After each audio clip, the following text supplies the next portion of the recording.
Howdy, my name is Seamus D. Wayne. I'm a junior physics major and English minor from El Paso, Texas. Most importantly, I am the loudest and the proudest member of the Fighting Tex Aggie class of 2024. AAA. Whoop. Today, I bring a presentation about Norma, Merrick, Sklarek, kind of the reason she's known in the architectural community and the things she brought to the community.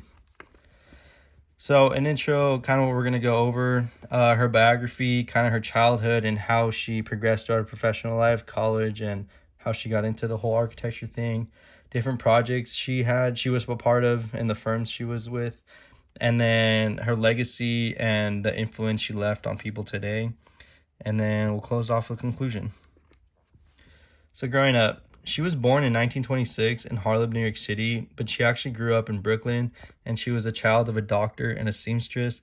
Actually, her dad was a doctor and her mom was a seamstress. And her dad, being a doctor, was always hands-on with patients and, working with his hands and being able to like see what the problem was and doing stuff like that. And that kind of instilled in her the value of like designing stuff and like being a part of it. And so that kind of came about in her through architecture. And in high school, she excelled in math and science, and she ended up graduating from Hunter College High School. She spent a year at Bernard University from 1944 to 1945, but then ended up transferring to Columbia. And she, on top of the 1 year she did at Bernard, she was at Columbia from 1945 to 1950.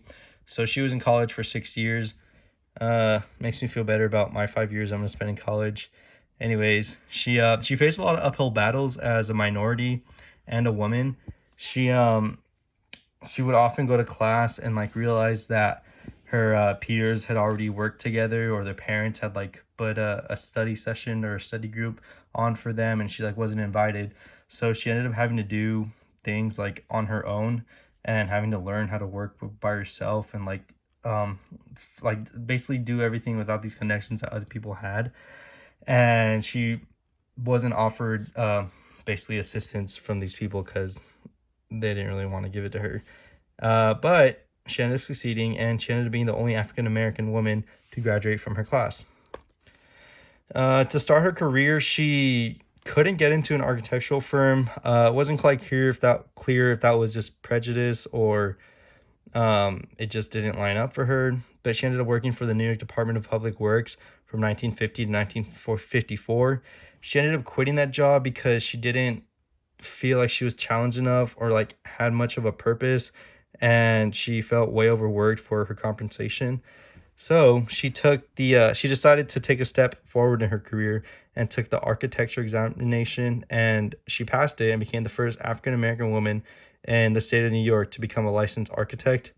Shortly after that, she was hired at Skidmore, Owings, and Merrill. It was a very big architecture firm in New York, and during that time, she also got another job, and she had to do that to support the two boys that she had during that time.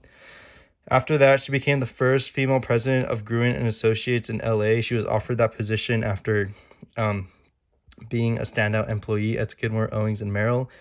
And so she moved to LA. She became the vice president, and she worked on a lot of projects there. And she ended up being there for 20 years, which is a long time. Since moving to LA, she took the architecture license, the architecture examination to be licensed in California, and she ended up being the first woman licensed architect in California in 1962. After being at Gruen for a while, she ended up leaving there, and she started her own firm along with Margot Siegel and Catherine Diamond, becoming the firm Siegel, Sklarek, and Diamond, and it was the largest female-owned architecture firm at the time. So a couple projects she worked on, these kind of just to give more context to her like position as an architect within the world.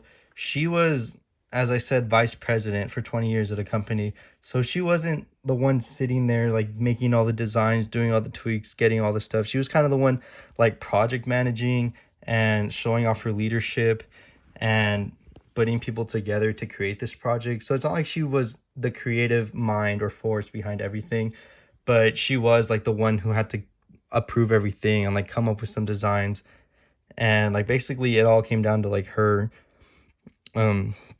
leadership on how these buildings ended up coming to be. So this first project, it's the Fox Plaza. It's a 29-story building in San Francisco, and it was built in 1966. It's 354 feet tall. It's become a staple in architecture in San Francisco because it has a very modern take to it, and that's modern in the architectural sense instead of like the like modern today sense, like 2022. The building was a mixed-use space, so the first 12 floors were apartments, so you can see that right here, and then floors 15 through 29, or there's a typo there. The first 12 floors were offices, and the floors 15 to 29 were apartments. That ended up working out pretty well for the city because you were able to have all the people who would work a lot, they come in, take up the lower floors, and then the people who live full time could go up to the top floors and just spend their nights there basically. The second project that's had a lasting impact is the Pacific Design Center in West Hollywood, California. And this center is actually massive. This is only one side of it. This is like one side of one of the parts of it. And to give that context, it's a 1.6 million square foot multi-use facility, and 1.6 million square feet is a lot.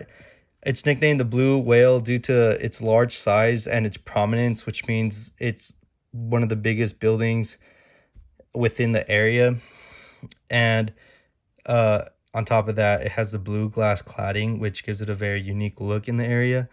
It includes many different, like I said before, like areas. This is only one part of it. It has different areas, designs, like settings. It has fountains as a part of it. It's got other glass works, and it's all on a 14-acre plot. And if any of you know land out there, you can imagine the 14 acres. But 14 acres is a good piece of land. And it also followed her style was mostly just like following the modernism styles of the time. And so it's another staple of that architectural movement.